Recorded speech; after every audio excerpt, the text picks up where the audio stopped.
नमस्कार मित्रांनो, ओम नमः शिवाय, श्री शिवाय नमस्तुभ्यं. मित्रांनो, स्वागत आहे तुमचे माझ्या भूमी क्रिएशन चॅनलवर. आजची कहाणी नशिबावर आधारित आहे. कोणाच्या नशिबात काय लिहिले आहे ते आपल्याला माहीत नसते, पण जेव्हा आपला जन्म होतो आणि म्हणतात ना, आपल्या जन्माच्या 6व्या दिवशी सटी माता आपले भाग्य लिहायला येते आणि त्याच वेळी आपले नशीब, आपले भाग्य, आपले भविष्य नक्की होत असते. आपल्या भविष्यात काय घडणार आहे, आपण किती जगणार आहोत, आपले शिक्षण किती होणार आहे, ते सर्व त्याच दिवशी नक्की होत असते. आजच्या कहाणीत आपण एका ब्राह्मणाची आणि यमदूताची कहाणी ऐकणार आहोत. मित्रांनो, कहाणीला सुरुवात करण्याआधी चॅनलला सबस्क्राईब अवश्य करा आणि बेल आयकन प्रेस करा, जेणेकरून माझे नवनवीन व्हिडिओ तुमच्यापर्यंत सर्वप्रथम पोहोचतील.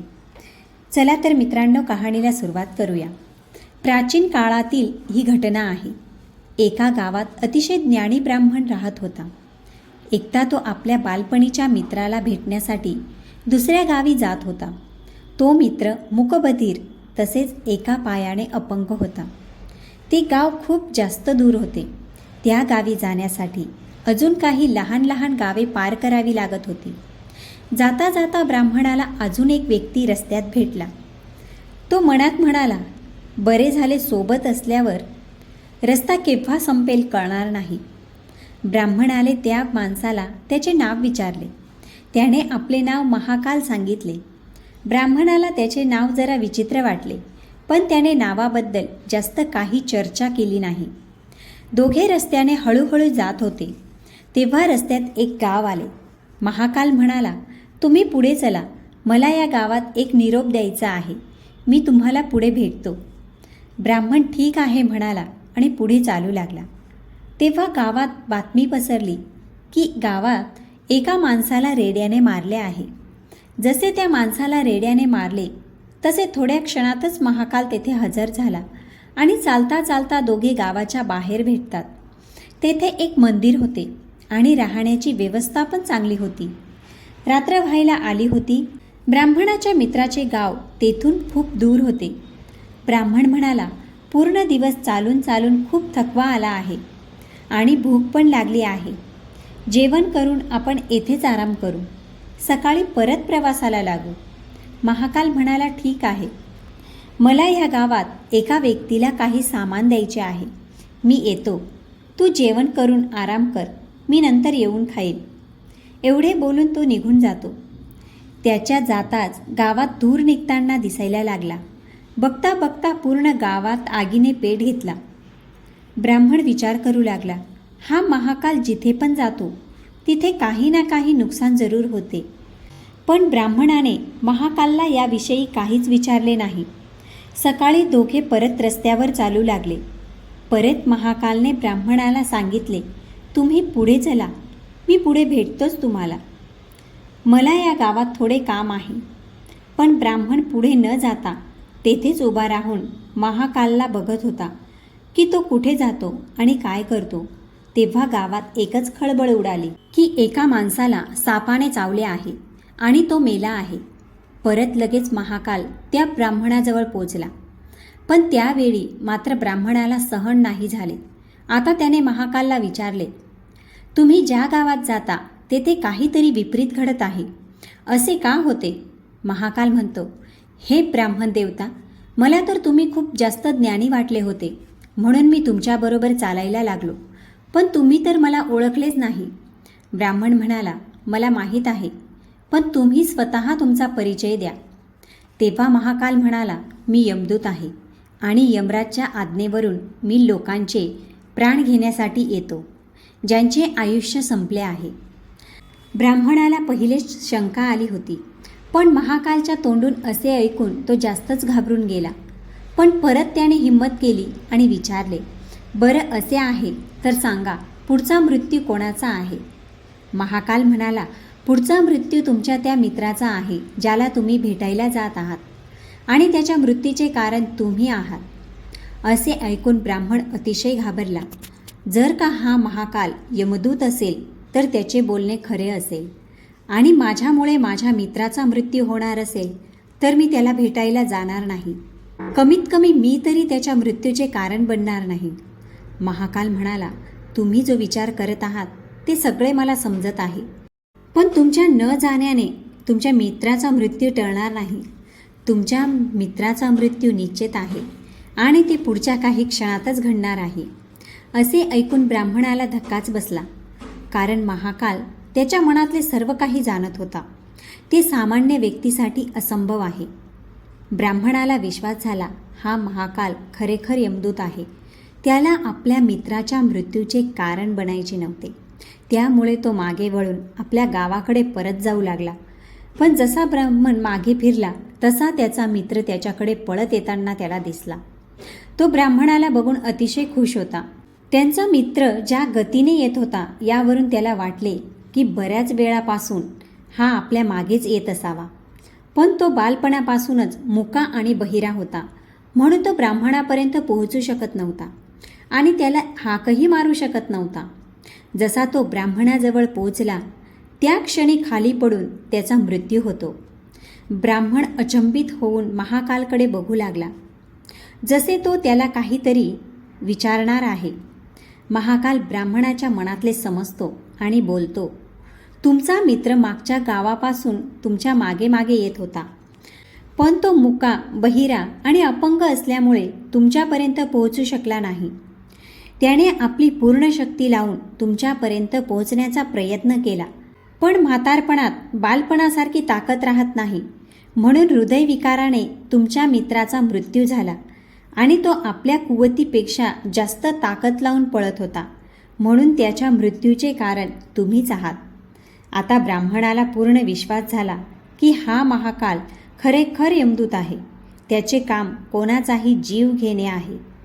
ब्राह्मण ज्ञानी होता, म्हणून त्याला माहीत होते मृत्यूवर कोणाचे नियंत्रण राहत नाही. सगळ्यांना एक ना एक दिवस मरण येणारच आहे, असे म्हणून त्याने स्वतःला सांभाळून घेतले. अचानक ब्राह्मणाला स्वतःच्या मृत्यूविषयी जाणून घेण्याची इच्छा झाली, म्हणून तो महाकालला म्हणाला, जर का मृत्यू माझ्या मित्राचाच होणार होता तर तुम्ही माझ्यासोबत का चालत होते? महाकाल म्हणाला, मी तर सगळ्यांसोबतच चालत असतो, प्रत्येक क्षणाला चालतो, पण लोक मला ओळखत नाही, कारण माणसांजवळ आपल्या समस्यांशिवाय दुसऱ्यांकडे बघण्याचा, त्यांच्याविषयी विचार करण्याचा वेळच नसतो. तेव्हा ब्राह्मण म्हणाला, तू मला सांगशील का माझा मृत्यू कधी आणि कसा होईल? तेव्हा महाकाल म्हणाला, सामान्य व्यक्तीला हे जाणून घेणे योग्य नाही, कारण कोणतीही व्यक्ती आपल्या मृत्यूविषयी माहिती करून दुःखीच होतो. पण तू ज्ञानी आहेस. तू आपल्या मित्राचा मृत्यू अगदी सहजपणे पचवून घेतलास. ते बघून असे वाटते की तुझ्या मृत्यूविषयी ऐकून तू दुःखी होणार नाही, तर तुझा मृत्यू बरोबर 6 महिन्यांनी दुसऱ्या राज्यात आजच्याच दिवशी फाशी लागून होईल. आणि आश्चर्य या गोष्टीचे असेल की तू स्वतः आनंदाने फाशी स्वीकार करशील. एवढे बोलून महाकाल तेथून निघून गेला, कारण त्याची कामे झाली होती आणि आता ब्राह्मणाबरोबर चालण्याचे त्याच्याजवळ काहीच कारण नव्हते. ब्राह्मण आपल्या मित्राचा अंत्यविधी करून आपल्या गावी परत गेला. पण कोणताही व्यक्ती कितीही ज्ञानी असला आणि कितीही हिंमतवान असला तरी आपल्या मृत्यूची बातमी ऐकून तो घाबरतो, हे खरे, आणि मृत्यूपासून वाचायला काहीतरी प्रयत्न नक्की करतो. तसेच ब्राह्मणाने सुद्धा केले. आता ब्राह्मणाने विचार केला, माझी चर्चा राजापर्यंत आहे, तर राजाजवळ खूप सारे ज्ञानी मंत्री आहेत. ते माझ्या मृत्यूसंबंधी समस्याचे काहीतरी उपाय नक्की सांगतील. आणि तो राजदरबारात पोहोचला. सर्व वृत्तांत त्याने राजाला सांगितला. राजाने आपल्या मित्रांना सांगितले आणि सल्ला मागितला. सगळ्यांनी विचारविनिमय करून सांगितले, जर ब्राह्मणाची गोष्ट खरी आहे मग त्याचा मृत्यू 6 महिन्यानंतर होईल हे नक्की. पण मृत्यू तेव्हा होईल ना जेव्हा तो दुसऱ्या राज्यात जाईल. तो जर का दुसऱ्या राज्यात नाही गेला तर मृत्यू होणारच नाही. हा सल्ला राजाला उपयुक्त वाटला. ब्राह्मणाच्या राहण्याची व्यवस्था महालातच करून देण्यात आली आणि परवानगीशिवाय त्या ब्राह्मणाला कोणालाच भेटू दिले जात नव्हते. पण ब्राह्मण मात्र कुठेही ये जा करू शकत होता, कारण कोणाला असे नको वाटायला की तो राजाच्या कैदेत आहे. पण ब्राह्मण घाबरत होता, म्हणून स्वतःच कुठे जात येत नव्हता. हळूहळू ब्राह्मणाच्या मरणाची वेळ जवळ येऊ लागली आणि शेवटी तो दिवस आला ज्या दिवशी त्याचा मृत्यू होणार होता. त्या दिवशी घाबरल्यामुळे ब्राह्मण लवकर झोपून जातो.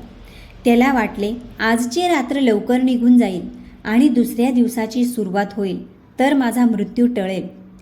पण ब्राह्मणाला झोपेत चालायचा आजार होता आणि या आजाराविषयी त्याला स्वतःला पण माहीत नव्हते. मग दुसऱ्या वैद्याला किंवा राजाला सांगण्याचा तर प्रश्नच येत नाही. ब्राह्मण आपल्या मृत्यूबद्दल फार विचार करायचा. झोपेत चालण्याचा आजार तेव्हाच होतो जेव्हा मनुष्य अतिशय विचारात असतो आणि त्याची झोप पूर्ण होत नाही. तर त्याच दिवशी नेमकं ब्राह्मण झोपेत चालू लागला आणि घोड्यांच्या तबेल्यात गेला. पण ब्राह्मण राजाचा खास पाहुणा असल्यामुळे त्याला कोणी थांबवले नाही आणि कोणत्याही प्रकारची विचारपूस पण केली नाही. तो सगळ्यात जोरात धावणाऱ्या घोड्यावर बसून दुसऱ्या राज्याच्या रस्त्यावर चालू लागला.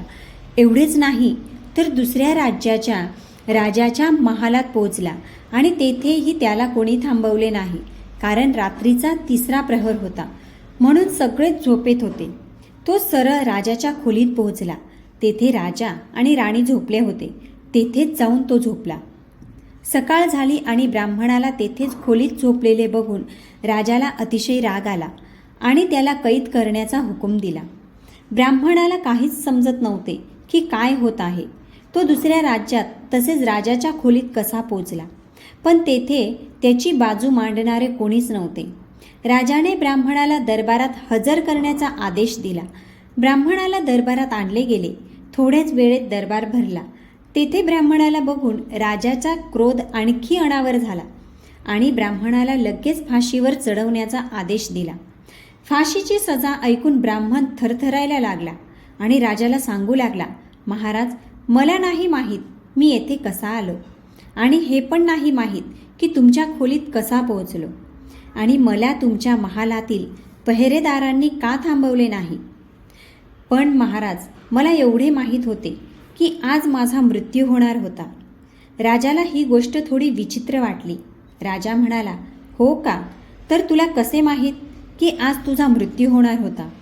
ब्राह्मणाने आपल्या मागील 6 महिन्याची कहाणी ऐकवली आणि म्हणाला की महाराज, मी काय पण कुठलाच सामान्य व्यक्ती एवढी हिंमत करू शकत नाही की तुमच्या खोलीत येऊन झोपेल. राजाला त्याच्या बोलण्यात काहीतरी तथ्य वाटले, पण त्यांना वाटले हा मृत्यूपासून वाचण्यासाठी महाकाल आणि आपल्या मृत्यूच्या भविष्यवाणीची कहाणी बनवत असेल. राजा म्हणाला, जर का हे सत्य आहे आणि आज तुझे मरण आहे जसे की महाकालने सांगितले होते, तर तुझ्या मृत्यूचे कारण मी होणार नाही. पण जर का ही गोष्ट खोटी निघाली तर आजचा तुझा शेवटचा दिवस असेल, कारण शेजारील राज्याचा राजा हा माझा मित्र आहे. त्याने लगेच शिपायांच्या हातून पत्र पाठवले. ब्राह्मणाच्या बोलण्यात किती सत्यता आहे त्याचे उत्तर मागितले आणि सैनिक उत्तर घेऊन परत आले आणि राजाला सत्य सांगितले की ब्राह्मणाने जे काही सांगितले ते सर्व खरे आहे. आता त्या दुसऱ्या राज्यातील राजाने ब्राह्मणाची राहण्याची सोय महालातच करून दिली. ब्राह्मणाची सत्यता ऐकून राजाने त्याची फाशीची सजासुद्धा रद्द केली. पण राजावर एक समस्या आली, कारण त्याने ब्राह्मणाला काही विचार केल्याशिवाय फाशीची सजा सुनावली होती.